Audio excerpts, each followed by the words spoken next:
నిన్ననే చెప్పుకున్నాం, ఎర్ర సముద్రంలో అసాంఘిక శక్తులు, అది హౌతీ, హిజ్బుల్లా, హమాసు వీళ్ళందరినీ నడిపించేటువంటి ఇరాను కలిసి చేసినటువంటి కుట్రలో భాగంగా అంతర్జాతీయ ఇంటర్నెట్ కేబుళ్ళు ధ్వంసమైనవి.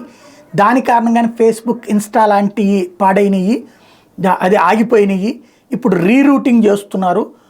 100 లైన్లు ఉంటే ఇప్పుడు 75 లైన్ల నుంచినే పని చేయించాలి. అదంతా మళ్ళీ సెటరైట్ కావడానికి ఎంత టైం పడుతుందో, అంతర్జాతీయ ఉగ్రవాదపు ఇంపాక్ట్ మనకి అన్నటువంటిది. ఇప్పుడు ఈ ఇంపాక్ట్ అంటే నేను చెప్పాను కదా, ఎక్కడో ప్రపంచంలో జరిగే సంఘటనలకు మనకు లింక్ ఉంటుందని. చూడండి, తాజాగా ఇజ్రాయెల్లో జరిగిన దెబ్బలో మన కేరళకు సంబంధించిన రైతు చనిపోయాడు.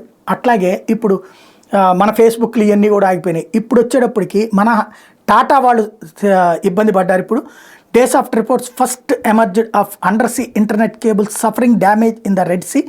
News agency Associated Press confirmed the developments. Associated Press ఏం చెప్తుందంటే, Tata communications which is linked to one of the damaged cables. Tata communication said that it had initiated immediate remedial actions.